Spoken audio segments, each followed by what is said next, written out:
Thank you, Mr Speaker. My question is to the Prime Minister.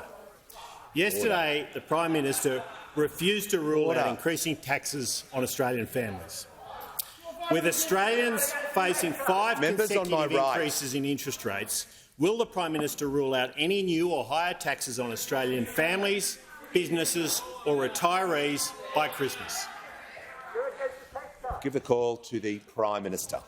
Well, it pays to pay attention to what happens in question time, because I thank the member for Hume for his question.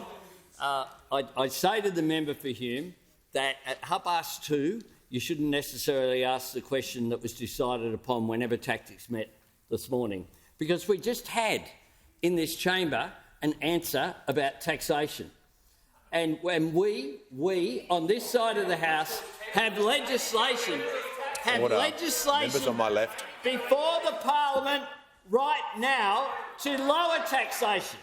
And those opposite in their party room yesterday, imagine the discussion.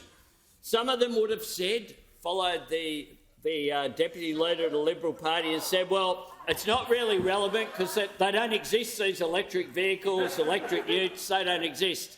But others had said, no, we have to hold the line here. We have to try to. We've blown out $1 trillion of debt. Why would we worry about these issues? And then they came down to no. Remember, if we vote for a tax reduction. Pause. I call the Manager of Opposition Business on a point of order.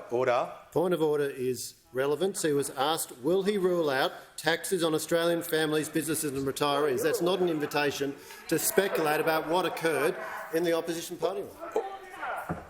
The question was also about cost of living crisis and impacts on businesses and retirees being higher. So I'll give the call to the Prime Minister. No, I'm completely addressing taxes, Mr Speaker.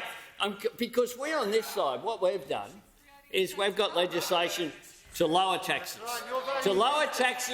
for individuals, but to lower taxes as well for businesses by changing the FBT provisions which are there. But those opposite have made a decision to support higher taxes, and it's not surprising given they were all over the shop. They probably came down at the end, probably the end key killer point raised by one of those opposite, perhaps the member for Hume, was we can't do this because, remember, if more people have electric vehicles, we'll end the weekend. Remember that? We'll end the weekend. And no one wants to do that. Because that is the former government's position and quite clearly what the current opposition's position is as well. What they need to do is to recognise the fact that there has been a change. This is a government that's about efficiency, that's about delivering for Australian families, that's about delivering for Australian workers, that's about shaping the future, not being shaped by it.